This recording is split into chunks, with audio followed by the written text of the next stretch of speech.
La Biblia nos presenta la historia más grandiosa jamás contada, la historia de la redención. Es una historia que abarca milenios, desde el jardín del Edén hasta la nueva Jerusalén celestial. Pero esta historia no fue revelada de manera instantánea. Dios, en su infinita sabiduría, eligió revelar su plan de salvación para el hombre de manera progresiva, paso a paso, como un amanecer que empieza cuando lo vemos con unos rayos allá en el fondo, en su horizonte, que los rayos van subiendo hasta que al mediodía vemos el sol resplandeciente con todo su resplandor. Así es la revelación de la Escritura. Y en esta revelación hay un detalle que intrigó profundamente a los profetas de Dios: la combinación paradójica de sufrimiento y gloria. Sufrimiento y gloria en la figura del Mesías prometido.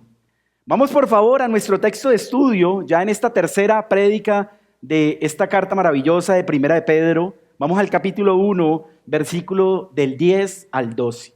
Primera de Pedro, capítulo 1, del 10 al 12. Y tendremos como título, como lo vemos también en pantalla, los sufrimientos y las glorias de Cristo anunciados en el Antiguo Testamento. Vamos a leer entonces el pasaje que nos reúne en esta noche.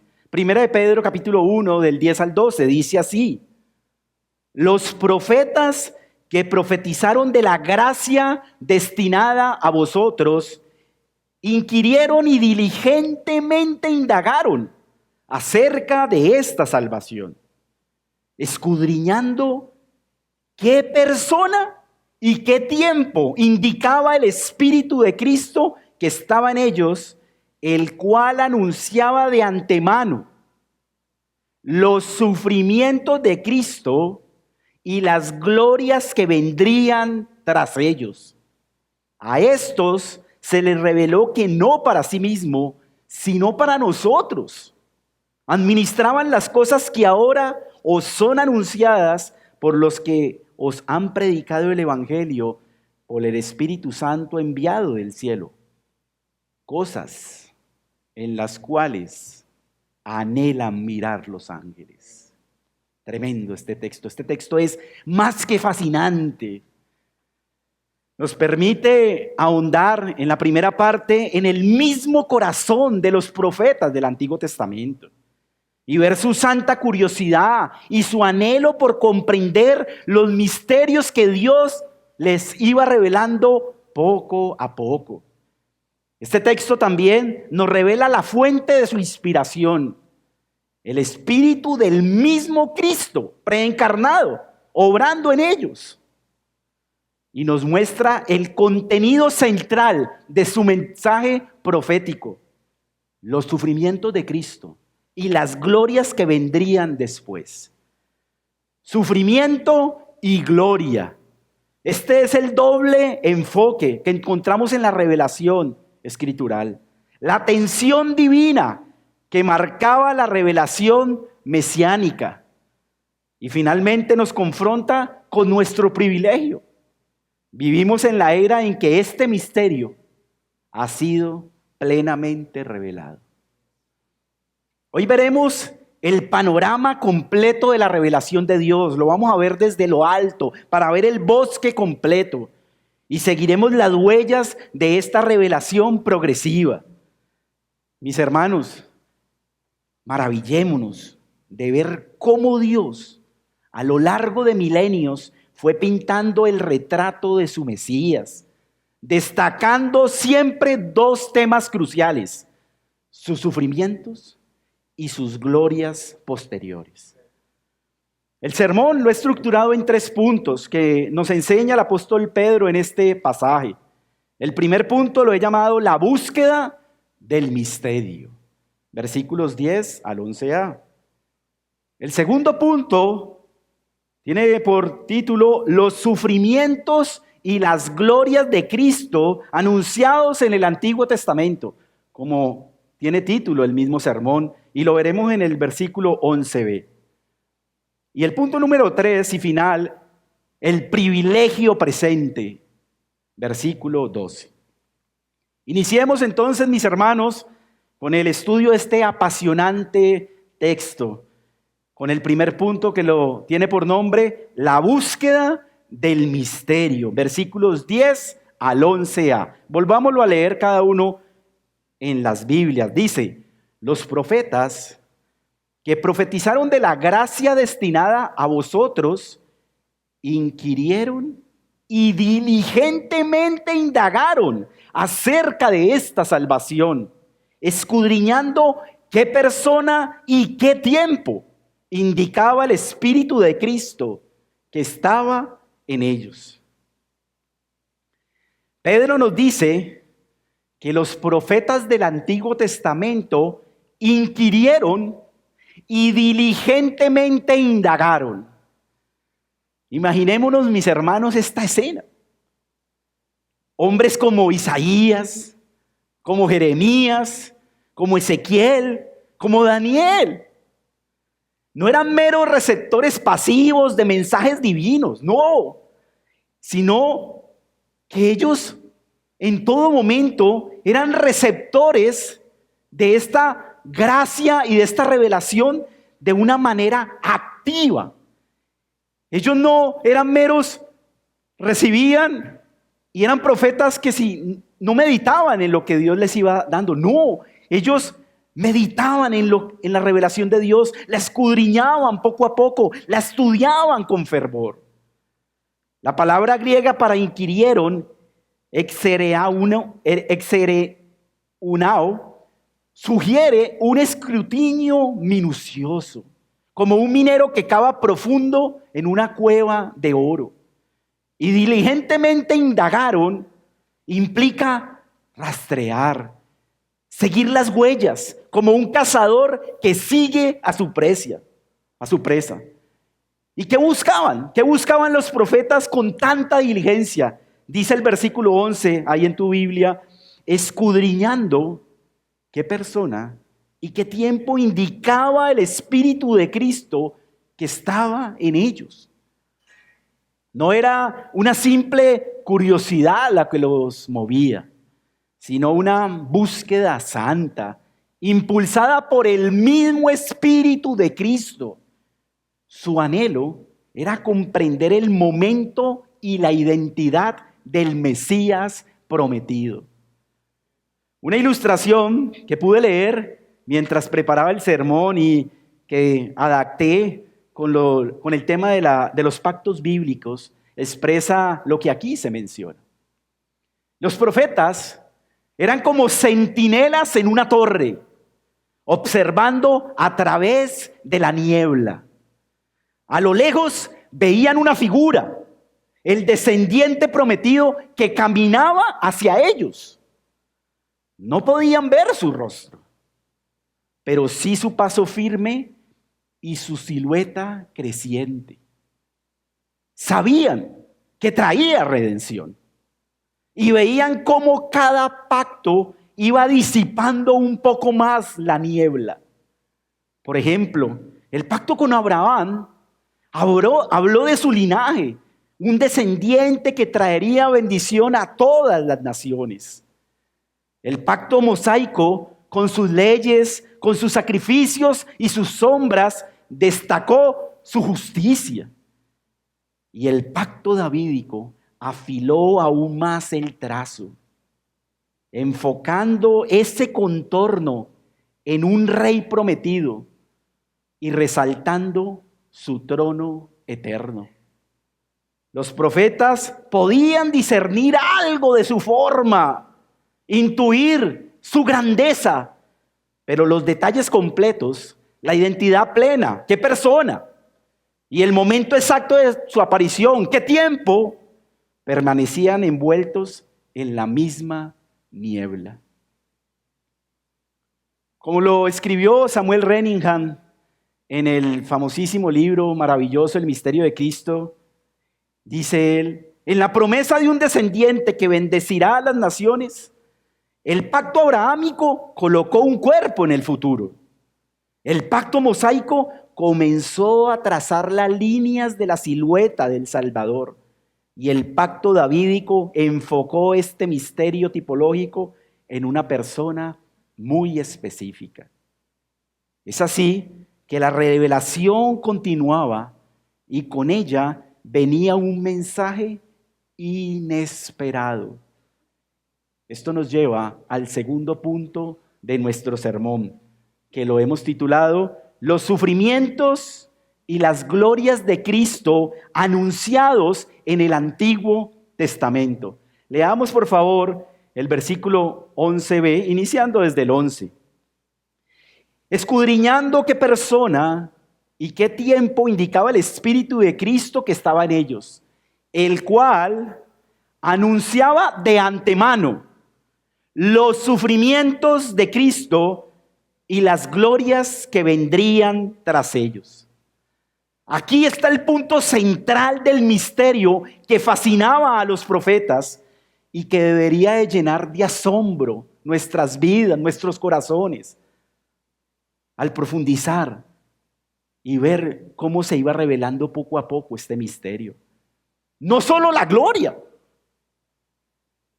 no solo el sufrimiento, sino ambos, inseparablemente conectados en la persona del Mesías. A lo largo del Antiguo Testamento, Dios fue revelando este doble aspecto del plan redentor de manera progresiva, poco a poco. No entregó el plano terminado en un solo evento, sino que fue añadiendo más y más detalles, capa sobre capa, promesa sobre promesa, tipo sobre tipo. Veamos algunos puntos clave de esta revelación progresiva. Iniciamos en Génesis 3, por favor vayamos allí. Génesis capítulo 3, en el jardín del Edén. Toda la revelación inicia allí. Génesis 3, versículo 15.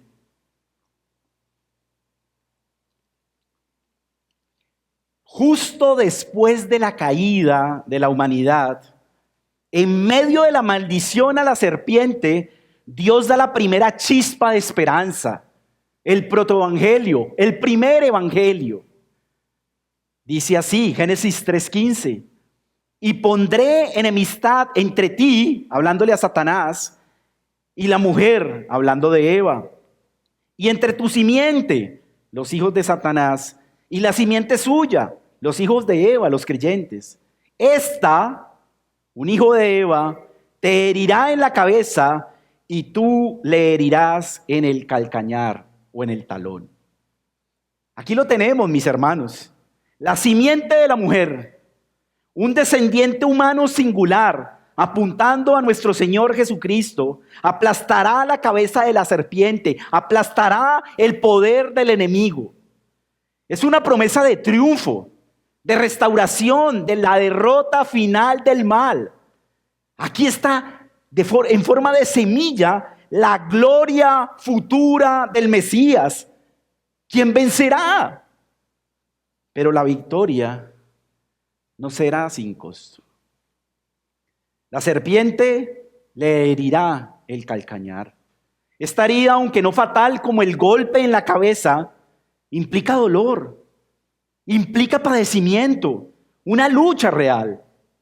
Desde el principio se insinúa que el camino hacia la gloria del vencedor pasará por el sufrimiento. Vemos entonces sufrimiento y gloria desde el inicio de la revelación. Luego encontramos el pacto con Abraham. Dios llama a Abraham y le hace una promesa grandiosa que encontramos en Génesis 12, del 1 al 3. Ahí le promete Dios a Abraham una gran nación, le promete una tierra y le promete un rey. Y a través de su descendencia, bendición para todas las familias de la tierra. Esto es una bendición universal, una promesa de gloria. Pero junto a esa promesa de gloria encontramos de nuevo la sombra del sufrimiento. De una manera inesperada, impactante, Génesis capítulo 22 dice que Dios le pide a Abraham que sacrifique a Isaac, el hijo de la promesa, el portador de esta futura bendición universal. Hace poco el pastor Pablo predicó este texto en nuestra iglesia y conocemos la historia. Cuando Abraham iba a matar a Isaac, en ese mismo momento aparece un ángel y le dice: basta, sé que crees a Dios. Dios proveyó un carnero como sustituto en el último momento. Pero la lección es clara. La promesa de gloria, la bendición universal, estaría marcada por un sacrificio sustitutivo: el sufrimiento del carnero.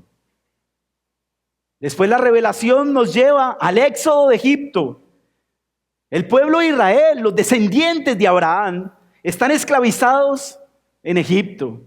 Dios levanta a Moisés para liberarlos, y la noche de la liberación, la noche de la Pascua que nos narra Éxodo capítulo 12, vemos de nuevo esta dinámica de sufrimiento y gloria. La gloria la encontramos en la liberación de la esclavitud. Dios redime a su pueblo con brazo poderoso. Los saca de Egipto, los constituye en su pueblo escogido en el Sinaí, les da su ley y los lleva de su mano a la tierra prometida. Pero la noche de la liberación está marcada por el sufrimiento y la muerte. El Cordero Pascual, sin defecto, debía ser sacrificado y su sangre debía ponerse en los postes y en las vigas de las puertas para evitar el juicio santo de Dios. La vida del primogénito era perdonada por la muerte del Cordero Pascual. Aquí vemos cómo el sufrimiento y la muerte de un sustituto inocente son el medio para la salvación y la gloria de la liberación. Cuando vamos y contemplamos ya todo el Pentateuco completo, los primeros 5 libros de la Biblia, vemos cómo todo el sistema sacrificial, con sus constantes ofrendas por el pecado, apuntaban a la necesidad de la expiación, el sufrimiento necesario para restaurar la comunión con un Dios santo. Pero al mismo tiempo, la presencia de Dios en el tabernáculo y luego en el templo eran la gloria mayor. Dios habitando en medio de su pueblo. Nuevamente vemos cómo se va resaltando el sufrimiento y las glorias, apuntando a las glorias de Cristo y su obra. Ya llegamos entonces a la época de la monarquía. Dios continuó revelando poco a poco su plan, añadiendo detalles trascendentales, especialmente durante la época de la monarquía y la era de los profetas. Si el Génesis nos dio la semilla de la promesa y el Éxodo nos mostró el patrón de redención a través del sacrificio, ahora la revelación progresiva se enfoca en la persona del Redentor prometido, particularmente en su rol como rey. Es aquí que con el establecimiento de la monarquía en Israel, especialmente con el rey David, Dios da un paso gigantesco en la revelación de su plan mesiánico. Vamos por favor a 2 de Samuel capítulo 7. 2 de Samuel capítulo 7, donde Dios hace un pacto con David, lo que llamamos el pacto davídico. 2 de Samuel 7, versículos del 12 al 13. Y aquí le promete una dinastía eterna, un hijo que reinaría para siempre sobre su pueblo. 2 de Samuel 7, del 12 al 13 dice así: y cuando tus días sean cumplidos, y duermas con tus padres, yo levantaré después de ti a uno de tu linaje, el cual procederá de tus entrañas, y afirmaré su reino. Él edificará casa a mi nombre, y yo afirmaré para siempre el trono de su reino. Aquí la promesa de la simiente de Génesis 3:15, de Génesis 3:15 que leímos hace unos minutos, se concreta. Será un descendiente de David, un rey cuyo trono será por toda la eternidad. Es una promesa de gloria real y eterna. Israel ahora espera un hijo de David que traerá paz, justicia y un reino sin fin.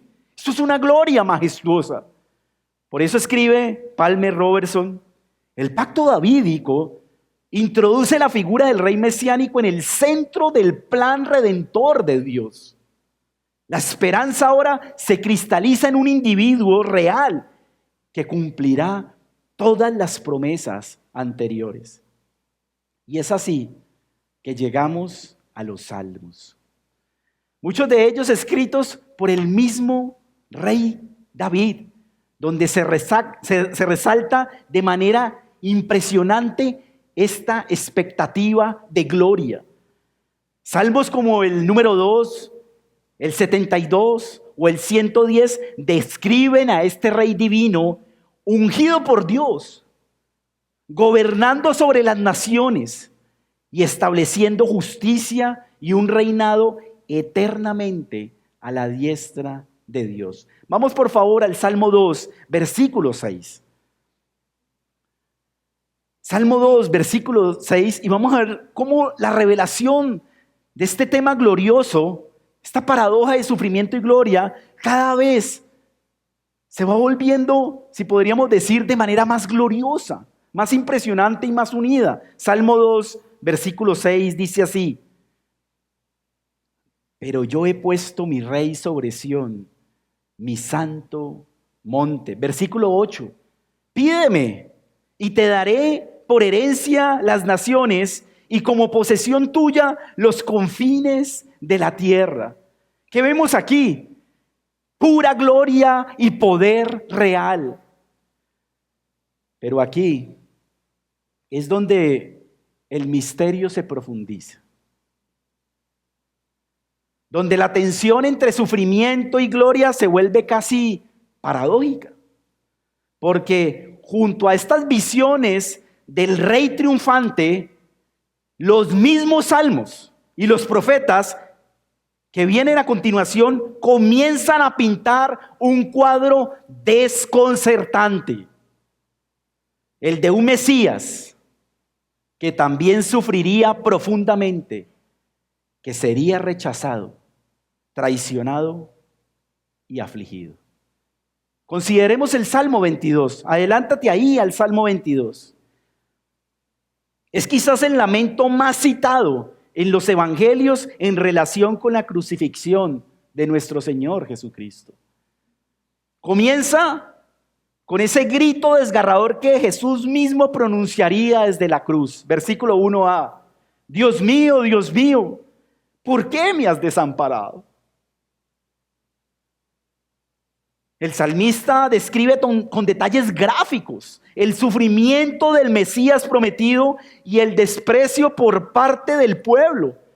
Versículo 6: mas yo soy gusano y no hombre, oprobio de los hombres y despreciado del pueblo. La sed intensa, versículo 15: como un tiesto se secó mi vigor, y mi lengua se pegó a mi paladar, y me has puesto en el polvo de la muerte. El dolor físico agudo, versículo 16b: horadaron mis manos y mis pies. La humillación de ser despojado, versículo 18: repartieron entre sí mis vestidos, y sobre mi ropa echaron suertes. Esto es sufrimiento en su máxima expresión, mi hermano. Siglos antes de la crucifixión, el Espíritu de Cristo en David estaba describiendo los sufrimientos específicos, de manera clara, que ocurrirían en la cruz. Los profetas leyendo esto, pongámonos en los pies de esos hombres, sin la revelación que nosotros conocemos ya. Los profetas en ese tiempo, leyendo lo que venía, lo que veían, se podían preguntar, ¿cómo puede el Rey glorioso del Salmo 2 ser el mismo que sufre este abandono y esta agonía del Salmo 22? ¿Cómo es posible? Pero notemos algo asombroso en el mismo Salmo 22, que inicia, como lo hemos leído, con un sufrimiento extremo, pero termina con una nota de triunfo y de gloria universal. A partir del versículo 22, el tono cambia radicalmente.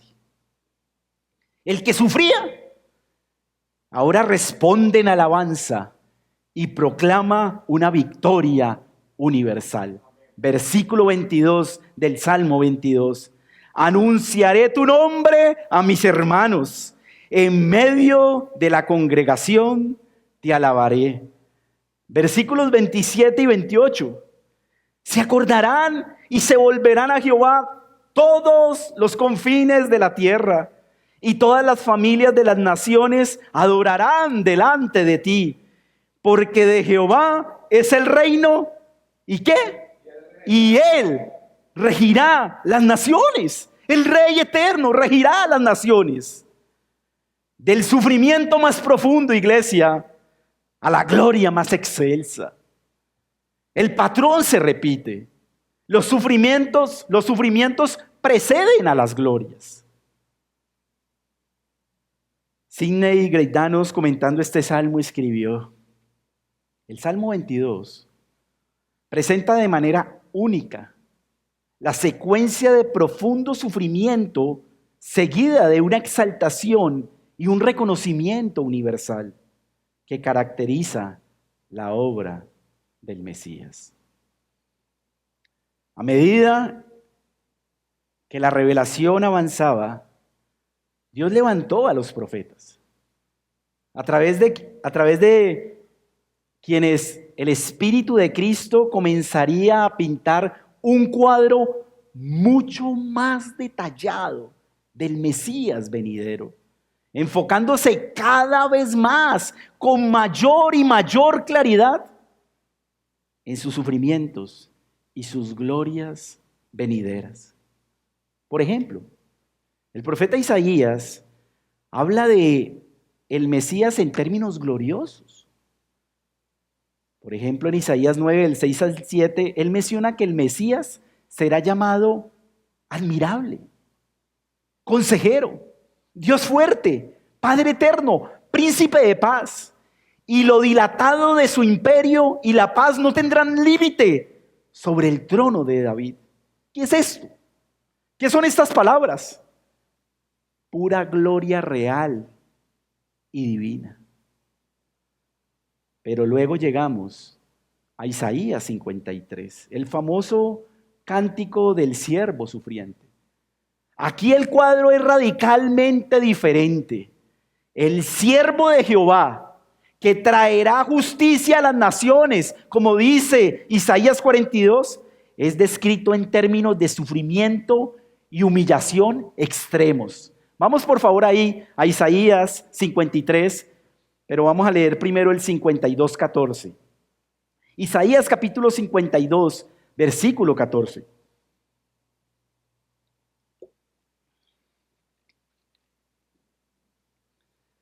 Isaías 52, 14, un texto muy conocido, pero lo importante en esta noche es que veamos cómo se fueron uniendo estas dos enseñanzas de sufrimiento y gloria y cómo Él las fue revelando de manera gloriosa a través de los profetas. Isaías 52, 14 dice: ¿cómo se asombraron de ti muchos? De tal manera fue desfigurado de los hombres su parecer y su hermosura más que la de los hijos de los hombres.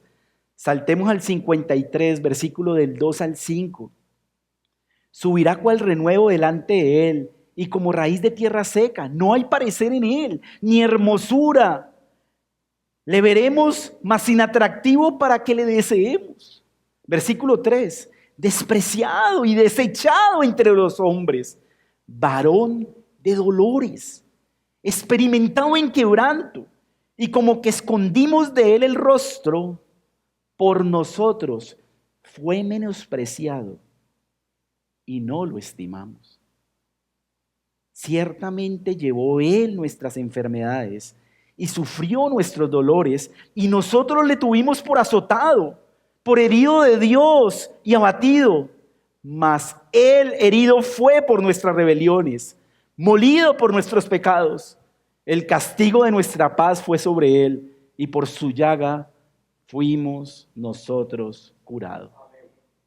Mis hermanos, esto es asombroso.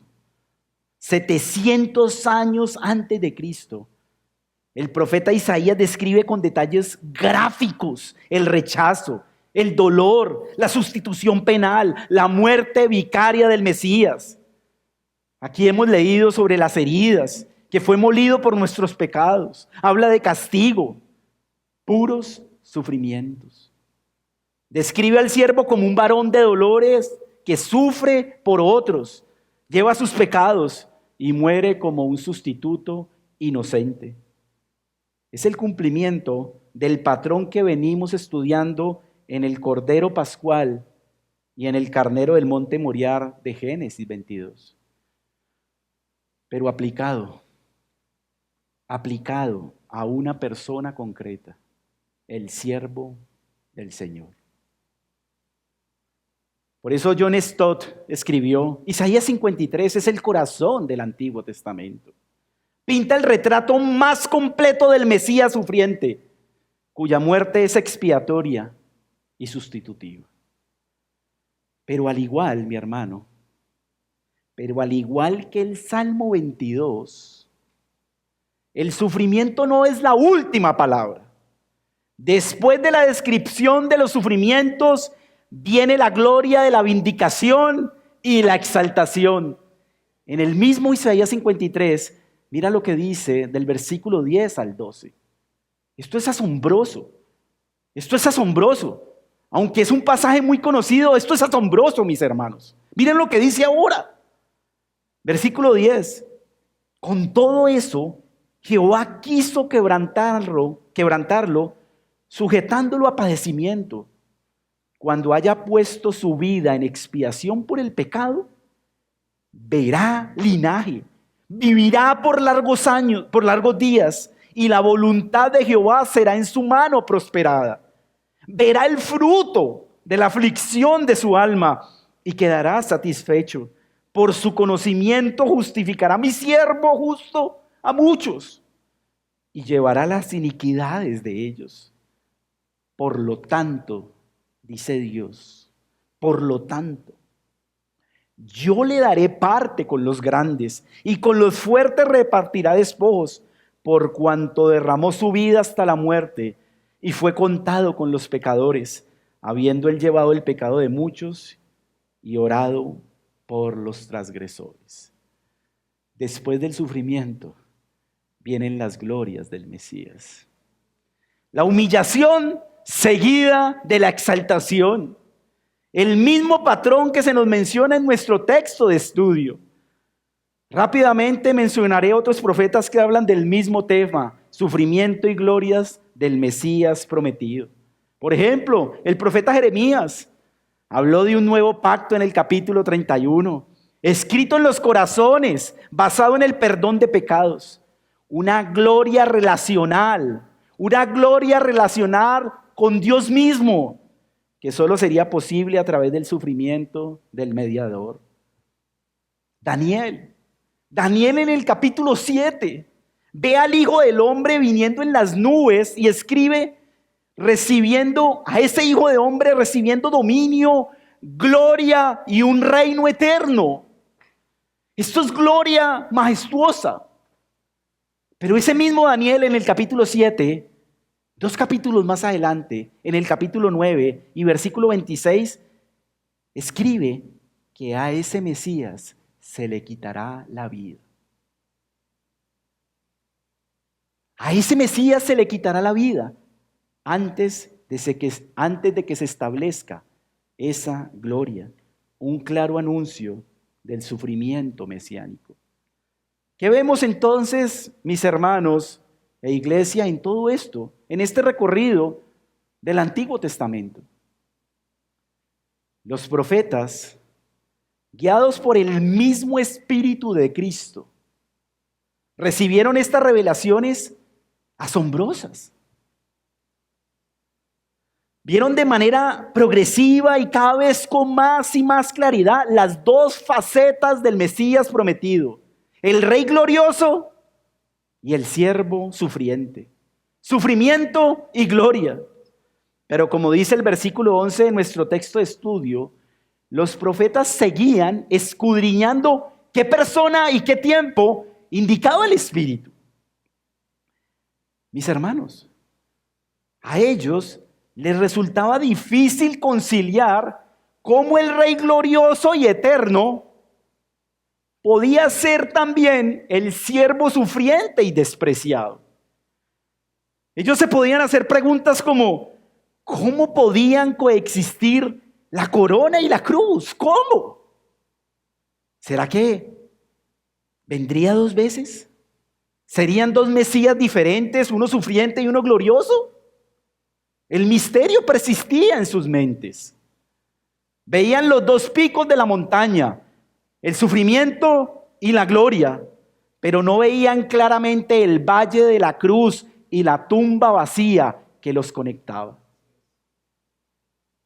Y entonces esto nos lleva al clímax de la revelación.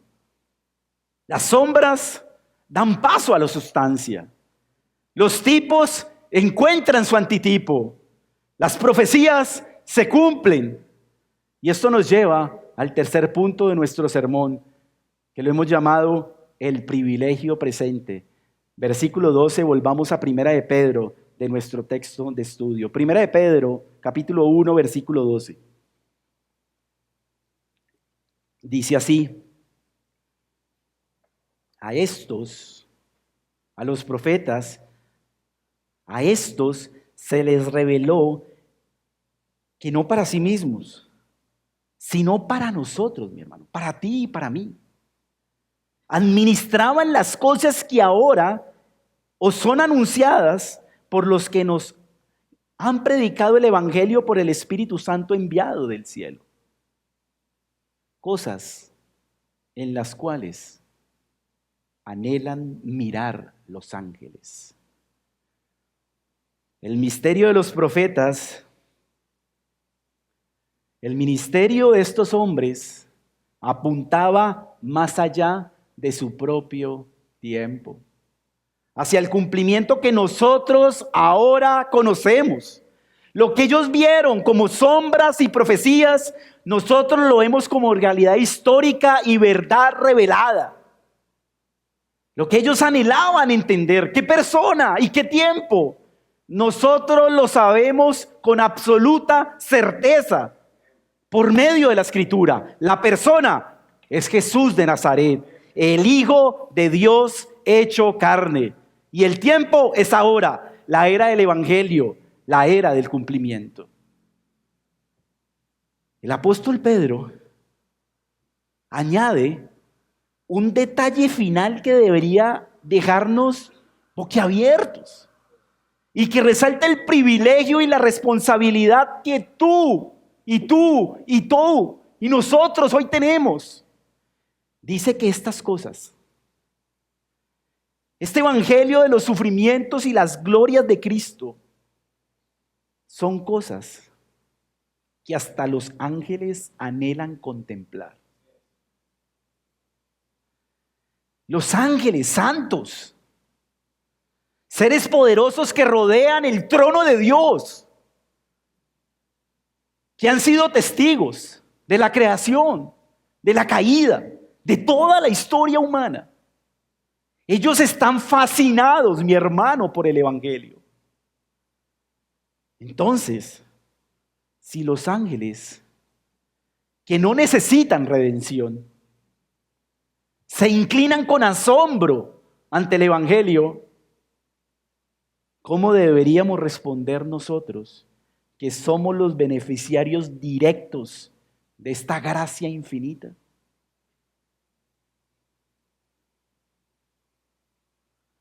Mis hermanos, pensemos y valoremos nuestro privilegio. Tenemos la historia completa. Tenemos el Antiguo y el Nuevo Testamento ya escrito. El canon está cerrado. Podemos ver todo, cómo encaja.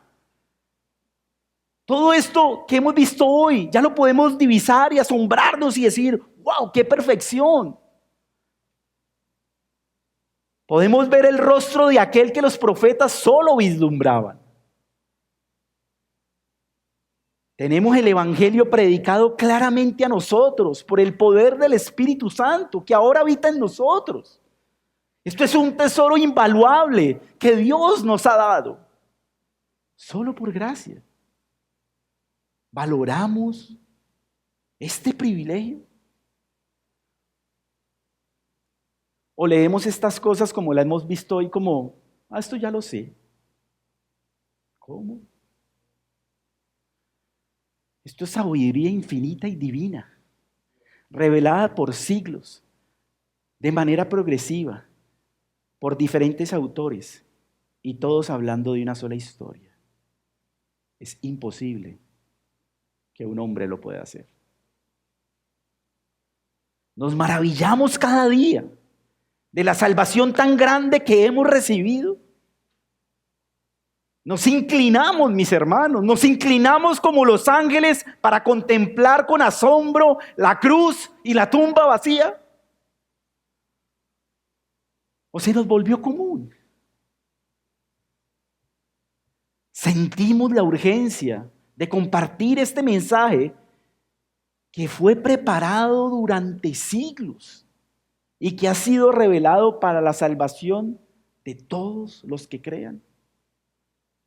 Iglesia, nosotros estamos 2000 años parados después de los primeros receptores de primera de Pedro. Si esos hermanos fueron afortunados de recibir esa carta, nosotros somos extremadamente afortunados. Terminemos entonces con dos aplicaciones. Si los profetas, inspirados por el mismo Espíritu de Cristo, con solo fragmentos de la revelación, tuvieron que escudriñar diligentemente las revelaciones que recibían, ¿cuánto más nosotros con la Biblia completa en nuestras manos? Nos acercamos a la Biblia con la misma reverencia, con la misma dependencia del Espíritu y con la misma pasión para entender el plan de Dios centrado en su Hijo amado. Nos asombramos y nos deleitamos en conocer cada día más el maravilloso y sublime plan de redención que nos narra la Escritura. La búsqueda de estos profetas, como lo dice el texto, en el versículo 10 de lo que hoy estamos estudiando, esta era una búsqueda apasionada de estos hombres. Porque su búsqueda, lo que ellos estaban buscando era infinitamente valioso. Estaban siguiendo las huellas del plan de salvación y las huellas del Mesías prometido. Que esta sea la pasión en nuestras vidas, en nuestras almas, en nuestro ser. Regocijarnos en ver a Cristo en toda la Escritura. Ver cada libro de la Escritura en el Antiguo Testamento, cómo se fue cumpliendo en la persona y la obra de Cristo, es más que fascinante. Es un regalo glorioso que tenemos ahora en esta generación. Maravillémonos de sus sufrimientos que nos redimieron y regocijémonos en sus glorias que aseguran nuestro futuro. Mis hermanos, que esto nos lleve a vivir en gratitud, en una entrega total, al entender que hombres pecadores como nosotros hemos sido salvados de esta manera. Y la segunda aplicación es que esta verdad que hemos visto en esta noche debe darnos una perspectiva divina para nuestros propios sufrimientos. Pedro escribió esta carta a creyentes que estaban pasando diversas pruebas, estaban sufriendo. ¿Y qué hace Pedro? El apóstol Pedro les recuerda que el propio Cristo sufrió antes de entrar a su gloria. Eso es lo que hace el apóstol Pedro aquí. Hermanos, si el camino del Señor fue el sufrimiento seguido de la gloria, ¿esperaremos nosotros un camino diferente? No. Ni lo pienses, mi hermano. Así no es.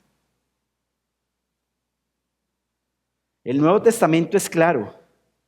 Estamos llamados a participar de los sufrimientos de Cristo para que también participemos de su gloria. Vamos a Romanos capítulo 8, versículo 17. Romanos 8, 17 lo escribe de manera totalmente clara. Romanos 8, 17, y dejemos separado Primera de Pedro, que ya volvemos allá. Romanos 8, 17 dice: y si hijos, también herederos, herederos de Dios y coherederos con Cristo. Esos somos nosotros. Pero hay un condicional. Coherederos con Cristo, si es que padecemos juntamente con Él, para que juntamente con Él, ¿qué? Seamos glorificados. Sufrimiento y gloria. Y volvamos a Primera de Pedro, pero ahora el capítulo 4. Y leamos del mismo apóstol Pedro, Primera de Pedro, capítulo 4, versículo 13, el mismo tema, claro, y que resalta la Escritura. Primera de Pedro 4:13 dice: sino gozaos por cuanto sois participantes de los padecimientos de Cristo. Gozaos, dice, para que también en la revelación de su gloria os gocéis con alegría. Cuando enfrentemos dificultades, cuando enfrentemos pruebas, persecución por causa de nuestra fe, o simplemente las aflicciones comunes de vivir en un mundo caído, no pensemos, mis hermanos, que algo extraño nos está pasando. ¿Cómo a mí? ¿Por qué a mí? No. Mira el versículo 12 del mismo Primera de Pedro 4, antecito del texto que acabamos de leer. Primera de Pedro 4:12, mira lo que dice. Nos lo deja en la Escritura. Amados, no os sorprendáis, no se sorprendan del fuego de prueba que os ha sobrevenido, como si alguna cosa extraña os aconteciese. ¿Por qué asombrarnos del sufrimiento? Recordemos siempre el patrón divino. Los sufrimientos preceden a las glorias. Eso es lo que enseña la Escritura. Nuestra esperanza no está en una vida sin problemas aquí, mi hermano. Eso no es nuestra esperanza. No es una vida sin problemas, sino que nuestra esperanza está en la gloria venidera que en nosotros ha de manifestarse, como dice la Escritura. Una gloria tan inmensa, una gloria tan sublime, que hace que los sufrimientos presentes parezcan leves y momentáneos, como lo estudiamos hace 8 días. El patrón sufrimiento seguido de gloria no fue solo para Cristo, también es el camino de todo cristiano. Cuando enfrentemos pruebas, recordemos que aquel que sufrió por nosotros, ahora ya sufrió, pero ahora reina en gloria y ha prometido que si sufrimos con Él, también reinaremos con Él. Segunda de Timoteo 2:12.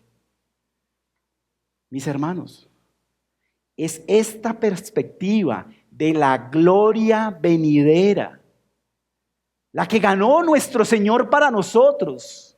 La gloria venidera que en vosotros ha de manifestarse, como dice Romanos, es la que nos da la fuerza para perseverar en medio del sufrimiento presente. Nuevamente, como comúnmente lo recalco, levantemos, mis hermanos, la mirada, levantemos la mirada a lo eterno. La eternidad ya viene, mis hermanos, la eternidad ya viene y Cristo nos está esperando.